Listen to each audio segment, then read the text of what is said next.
Hello friends, कैसे हैं आप सब। उम्मीद करती हूँ आप सभी अच्छे होंगे। मैं सुमन पटेल आपके अपने यूट्यूब चैनल ग्लोबल क्लासेस में एक बार फिर आपका स्वागत करती हूँ।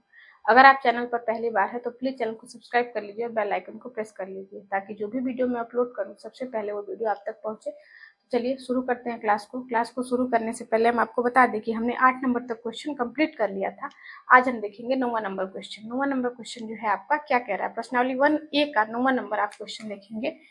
तो प्रश्नावली 1A का जो 9 नंबर क्वेश्चन है आपका वो बोल रहा है, जांच कीजिए कि क्या किसी प्राकृतिक संख्या n के लिए, किसी प्राकृतिक संख्या n के लिए, ठीक है, 6 पे पावर n जो है वो 0 पे समाप्त होगा। क्या वो जो है 6 पे पावर n 0 पे समाप्त होगा, यानी कि n की जगह पे आप 1 रख सकते हो, 2, 3 कुछ भी रख सकते हो, ठीक है। तो क्या ये संख्या जो है वो 0 पे खत्म हो जाएगी? सॉल्व करके देखो, 2 गुना 3 पे पावर n हो जाएगा। आपको पता है कि जब भी गुणनखंड 2 गुना 3 होगा तो ये संख्या जो है वो 0 पे समाप्त नहीं होगी। 0 पे समाप्त होने के लिए कितना होना चाहिए? 2 गुना 5। अगर 2 गुना 5 बनता तो ये संख्या जो है वो 0 पे समाप्त हो जाती, लेकिन यहाँ पे 2 गुना 3 बन रहा है तो ये संख्या 0 पे समाप्त नहीं होगी। आप चाहो तो हल करके देख सकते हो। अगर n की जगह पे 1 रखोगे तो ये संख्या 6 आएगी। अगर n की जगह पे 2 रखोगे 36 आएगी, यानी इकाई अंक पीछे 10 आना चाहिए। 10 आए 100 आए, ठीक है, मतलब इकाई अंक पे 0 आना चाहिए, ठीक, तो नहीं आ रहा है। 6 पे घात 3 रखोगे तो ये 216। आप देख रहे हो कि इकाई अंक पे बार बार 6 ही आ रहा है। जब 6 आ रहा है तो ये 0 पे समाप्त कैसे होगी? नहीं होगी। तो आप लिखोगे कि नहीं, यह संख्या जो है वो 0 पे समाप्त नहीं होगी। अब आप 10वां नंबर क्वेश्चन देखिएगा। 10वां नंबर क्वेश्चन आपका क्या कह रहा है? 10वां नंबर आपका क्वेश्चन है कि व्याख्या कीजिए कि, 10वां नंबर, व्याख्या कीजिए 7 गुना 11 गुना 13 प्लस 13, क्या यह एक भाज्य संख्या है? अगर है तो क्यों है? और दूसरी संख्या दी गई है 7 गुना 6 गुना 5 गुना 4 गुना 3 गुना 2 गुना 1 प्लस का 5, ठीक है। ये भी बताना है कि क्या ये एक भाज्य संख्या है कि अभाज्य संख्या है, और अगर है तो क्यों है, ठीक है। आपको बताना है कि ये एक भाज्य संख्या है तो क्यों है। देखिएगा, यहां से हम देखें तो 13 को कॉमन कर सकते हैं। 13 को कॉमन किया, बचेगा कितना? 7 गुना 11 प्लस का 1। यहाँ से तो 13 कॉमन हो गया है, यहाँ पे 13 को कॉमन कर लिया, 1 बचा। 13 गुना में 77 प्लस का 1, ठीक है। तो 13 गुना 78 हो जाएगा। यह एक भाज्य संख्या होगी क्योंकि जब आप 13 से 78 में भाग कराओगे जो संख्या प्राप्त होगी वो 13 से विभाजित भी तो होगी। तो लिखोगे अतः यह एक भाज्य संख्या है। क्यों है? क्योंकि यह संख्या 13 से विभाजित होगी। क्या होगी? 13 से विभाजित होगी ना। जो ये 13 से गुना कराओगे तो जो संख्या प्राप्त होगी वो 13 से पूरी तरह से विभाजित भी तो होगी। अगला जो क्वेश्चन है आपका ये, इसमें आप देख रहे हो कि 5 कॉमन है, 5 यहाँ भी 5 यहाँ भी, 5 को कॉमन कर लो। अब बचा कितना? 7 गुना 6 गुना 4 गुना 2 3 गुना 2, ठीक है, और प्लस का 1। तो ये हो गया 5 7 छंग 42 और गुना में 4 3 12 और 12 दूनी 24, ठीक है, प्लस का 1, ठीक है। गुना करके देखो, 7 6 5 4 3 2 1, 7 छंग 42, ठीक है, और यहाँ पे आपका 5 ही तो था, हाँ 5 ही है। 4 तिया 12 और 12 दूना में 24, तो 5 और ये आप गुना कर लो, 24 गुना में 48, 24 में 4 का गुना करोगे तो 4 चौक को 16, 4 दूनी 8 और 1 9, 96 होगा। 24 चौक को 96 और 96 और 4 आपका हो जाएगा 100 प्लस का 1, यानी कि 5 गुना में 1009। अब आप बताओ, जब 5 से 1009 में भाग गुना करोगे तो जो भी संख्या प्राप्त होगी, जो भी प्राप्त हो रही है संख्या, वो 5 से पूरी तरह विभाजित होगी। लिखोगे अतः, आप चाहो तो गुना करा के भी देख सकते हो, गुना करा लो। 5 9 में 45, 0 यानी कि 4, फिर 0 और 5 एकम 5। तो जो 5045 है ये तो 5 से पूरी तरह विभाजित होगी, तो लिखोगे ना अतः यह भी संख्या क्या है, यह भी संख्या एक भाज्य संख्या है, भाज्य संख्या है।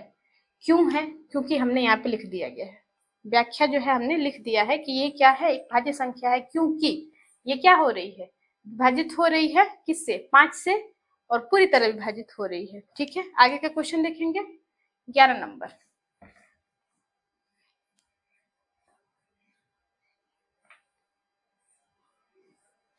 ग्यारह नंबर देखिए क्वेश्चन क्या है।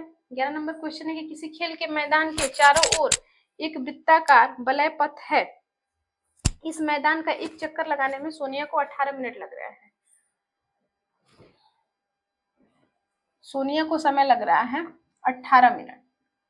ठीक है, 18 मिनट लग रहा है सोनिया को, और रवि को लग रहा है 12 मिनट। ठीक है, रवि को 12 मिनट लगते हैं, तो मान लीजिए कि वे दोनों एक ही स्थान से और एक ही समय पर चलना प्रारंभ करते हैं, तो कितने समय के बाद वो दोनों पुनः प्रारंभिक स्थान पर मिलेंगे। सबसे पहले आप 18 का गुणनखंड करेंगे, फिर 12 का करेंगे, तो ये 2 3 6 3 18 होगा। इसका गुणनखंड करेंगे तो 2 दूना 4 3 12 हो जाएगा। ठीक है, आप इसका एलसीएम निकाल लीजिए, एलसीएम। ठीक है, 2 को कॉमन किया, 2 हो गया, फिर 2 कॉमन नहीं है, 2 को लिख लिया, फिर एक बार 3 को लिख लिया, और फिर 3 को लिख लिया। ठीक है, तो 2 दूना 4 4 3 12 और 12 3 36। 36 मिनट बाद जो है ये दोनों क्या होंगे, एक स्थान पे पुनः मिलेंगे, यानी कि 36 मिनट बाद सोनिया और रवि पुनः प्रारंभिक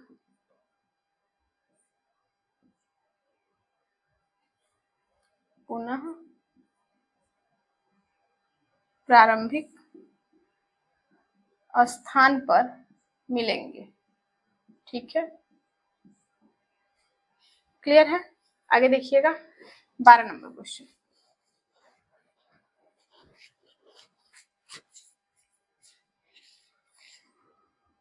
बारह नंबर क्वेश्चन है कि नीचे दी गई आकृति में x और y का मान ज्ञात करिए।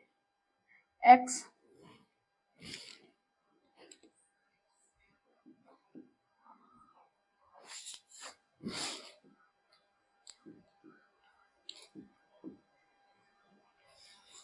ये x है 3 195, और ये हो गया 3 y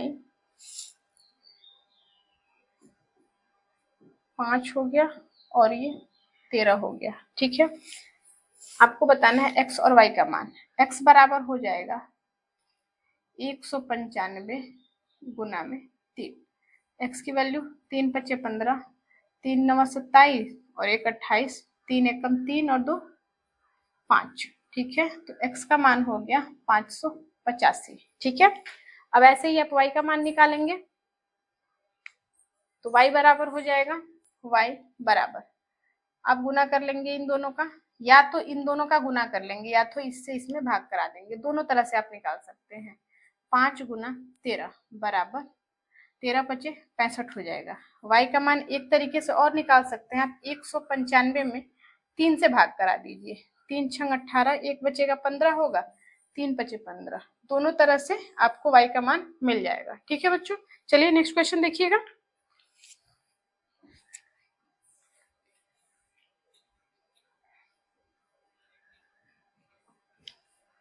अगला क्वेश्चन क्या है, देखिए 13 नंबर क्वेश्चन। 13 नंबर क्वेश्चन है आपका, व्याख्या कीजिए कि 7 11 7 13 और 11, ठीक है, प्लस 11, 7 11 13 प्लस 11 और 7 6 5 4 3 2 1 प्लस 3, ये क्या है? एक भाज्य संख्या है। और है तो क्यों है? अभी ऐसा क्वेश्चन आपको बताया है, अभी कुछ मिनट पहले बताए हैं आपको, ऐसा ही क्वेश्चन से। देखिएगा यहाँ पे 11 है और यहाँ भी 11 है, 11 को कॉमन कर लिया, बचा कितना? 7 गुना में 13 प्लस का 1, ठीक है। और यहाँ पे इसको भी साथ ही साथ सॉल्व करते हैं। यहाँ पे 3 है दोनों में, तो 3 को कॉमन कर लिया, बचेगा कितना? 7 गुना 6, 5, 4 और 2 प्लस का 1 बचेगा। देखिएगा 11 गुना आपका हो जाएगा ब्रैकेट में 13 सत्ते 91 और प्लस का 1, ठीक है। ये हो गया आपका, हाँ, ये हो जाएगा 11 गुना में 92, ठीक है। और ये जो संख्या है ऐसे गुना कर लीजिए, 3 गुना 7 छंग 42, ठीक है, गुना में 4 दुनिया 8, 8 पचे 40 प्लस का 1, यानी कि 3 गुना में 4 दुनिया 8, 4 चौक को 16 और 16 हो गया और प्लस का 1, ठीक है। तो 11 दूनी 22, 11 9 में 99, 99 और 2 कितना हो जाएगा आपका? 101, 1012। और ये जो संख्या है गुना करके देखिएगा, 3 गुना 1681। अब आप इसका इसमें गुना कराएंगे तो 3 एकम 3, 3 वट्ठे 24, 3 छंग 18 और 2 20, फिर 3 एकम 3, 3 2 5, तो 5043 हो जाएगा, ठीक है। और ये 3 से पूरी तरह से कटेगा, ठीक है। और ये भी जो है 1002 और 5043 दोनों भाज्य संख्याएं हैं। 1012 और 5043 दोनों भाज्य संख्याएं हैं। क्यों है? क्योंकि 1012 जो है वो 11 से कटेगा, ये 11 से भी कटेगा और 2 से भी कटेगा, ठीक है। ये जो है 11 से भी कटेगा और 2 से भी कटेगा और फिर 4 से भी कटेगा, इसकी कई संख्याओं से ये कटेगा। और ऐसे ही आप इसको देखोगे तो ये भी किससे कटेगा? 3 से कट रहा है, ठीक है। तो आपको पता है कि ये दोनों संख्याएं क्या हैं? भाज्य संख्याएं हैं। और जब भाज्य संख्याएं हैं तो यही तो आपको सिद्ध करना था कि क्या ये भाज्य संख्याएं हैं, और हैं तो क्यों है? क्योंकि ये कट रही हैं, कई संख्याओं से कट रही हैं, तो ये भाज्य संख्याएं ही होंगी, ठीक है। अगला क्वेश्चन देखिएगा, 14 नंबर क्वेश्चन क्या है आपका? 14 नंबर क्वेश्चन है कि दी हुई इस आकृति में एक्स वाई जेड के मान को ज्ञात कीजिए।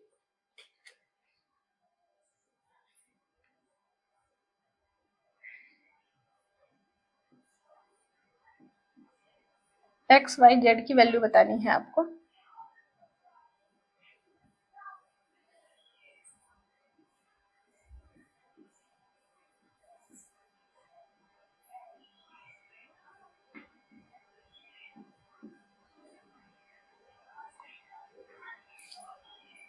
ये एक्स है,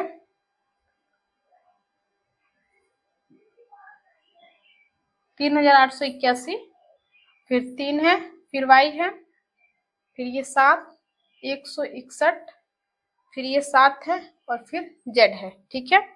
निकालिएगा, सॉल्व करिएगा क्वेश्चन को कैसे, ठीक है। एक्स की वैल्यू निकालने के लिए अभी बताया आपको, 2 का गुना करेंगे, गुना करके देखो, x बराबर 2 1 कम 2, 2 अट्ठे 16, 2 तिया 6 और 1 7, 2 तिया 6, ठीक है। ये हो जाएगा 6762। वैसे y की वैल्यू निकालोगे तो 3 से इसमें भाग करा दोगे तो 3381 भागे 3, काट के देखो, 3 1 कम 3, 3 1 कम 3, फिर 3 वट्ठे, फिर 3 को जब 3 से जब 8 को काटोगे तो 3 दूना 6 और 3 सत्ते 21, 1127 आ जाएगा, 1127। फिर जेड की वैल्यू निकालोगे तो जेड की वैल्यू निकालने के लिए इसे 7 का भाग कराओगे, 161 भागे 7, 7 से काटोगे 7 दूना 14 और 7 तिया में 21, जेड की वैल्यू आ जाएगी 21। आई होप कि आपको समझ में आया होगा। चलिए ये क्वेश्चन देख लेंगे, नहीं समझ में आएगा तो एक बार पूछिएगा, क्योंकि ये क्वेश्चन हम पिछले क्लास में भी बता चुके हैं। आगे का देखेंगे 15 नंबर क्वेश्चन, 14 नंबर क्वेश्चन हो गया, 15 नंबर क्वेश्चन देखिएगा। 15 नंबर क्वेश्चन क्या है?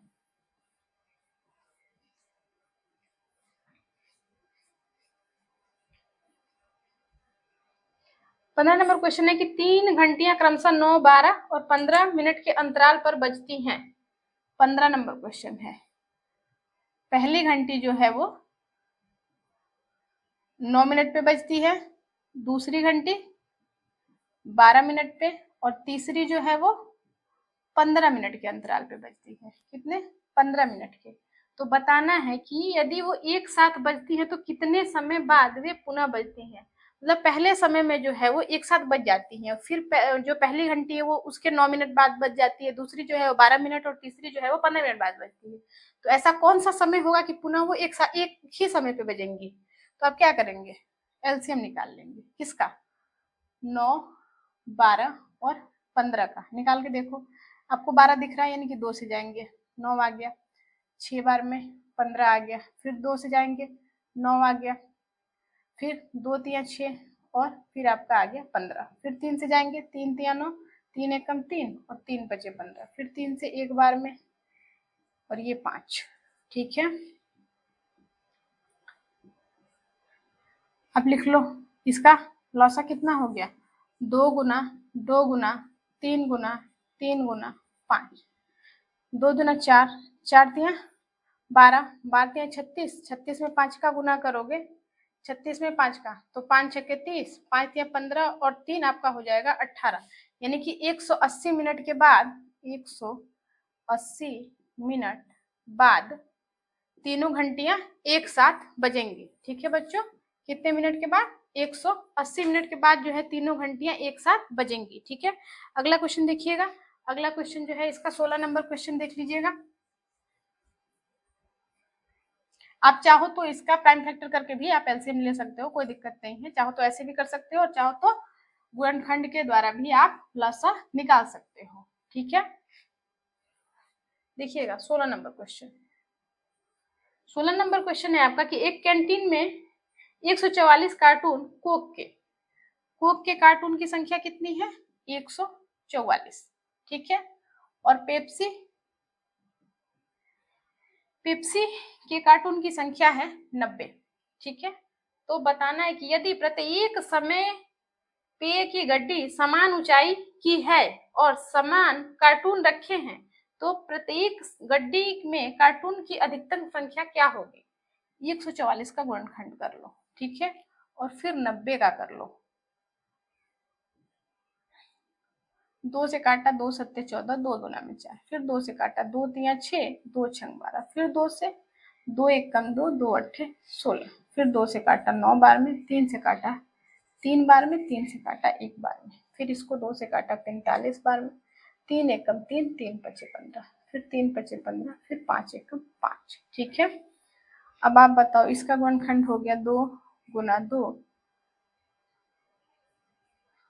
2 गुना 2, 2 2 3 और 3 हो गया। ठीक है, इसको लिखा तो ये हो गया 2 गुना 3 गुना 3 गुना में 5। अब आप देख रहे हो कि यहाँ पे एक बार 2 है, लिख लिया 2 को, HCF निकाल लेना। HCF 2 हो गया, 2 बार 3 और यहाँ पे 2 बार 3। ठीक है, लिख लो 2 तिया 6 और 6 तिया 18, यानी कि जो गड्डियां होंगी वो कितनी होंगी? गड्डियों की संख्या होगी 18। गड्डियों की संख्या कितनी होगी? 18 होगी। ठीक है, तो लिख लेंगे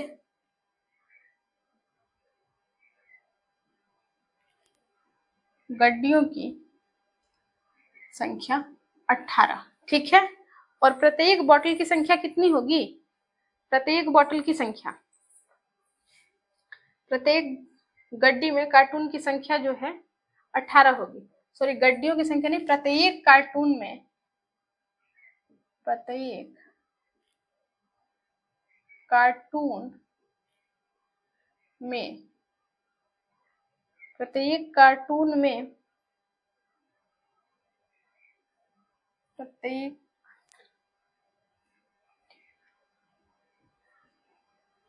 प्रत्येक गड्डी में कार्टून की संख्या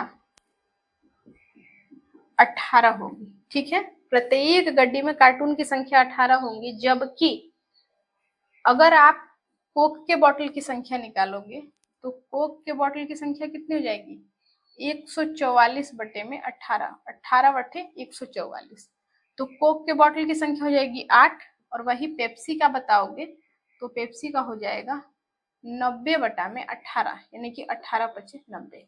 5 जो है एक गत्ते में, मतलब एक कार्टून जो होगा उसमें 8 कोक के बॉटल होंगे और 5 जो है वो पेप्सी के बॉटल होंगे, ये भी बता दिया। ठीक है, चलिए नेक्स्ट देखेंगे। अगला क्वेश्चन क्या है आपका, 16 नंबर हो गया, 17 नंबर देखिएगा। 17 नंबर क्वेश्चन क्या कह रहा है।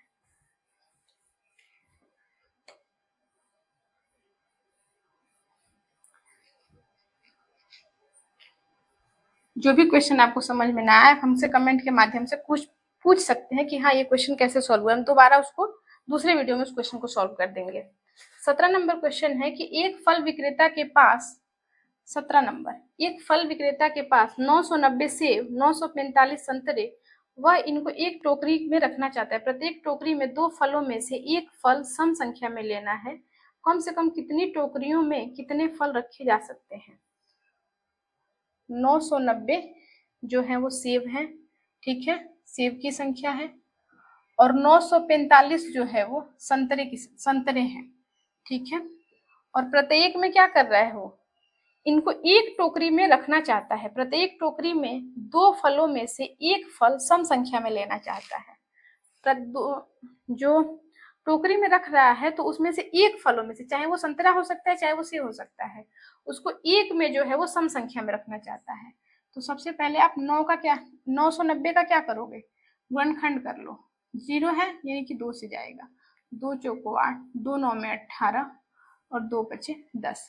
फिर 5 है, 9 और 5 हो गया 14, 14 4 18, 3 से कटेगा, 3 1 कम 3 और 3 6 18, 3 बचे 15। ठीक है, अभी भी ये 3 से कटेगा, 3 बचे 15, 3 बचे 15, 5 से जाएगा 11 बार में और फिर 11 से जाएगा 1 बार में, यानी कि इसका गुणनखंड क्या हो गया, 2 गुना 3 गुना 3, 5 गुना 11। ठीक है, ऐसे ही आप 945 का कर लेंगे। इकाई अंक पे 5 है, 5 और 9 यानी कि 3 से जाएगा, 3 3 9, 3 1 कम 3, 3 बचे 15, फिर 3 से जाएगा, 3 1 कम 3 और 3 बचे 15, फिर 3 से जाएगा, 3 3 9, 3 बचे 15।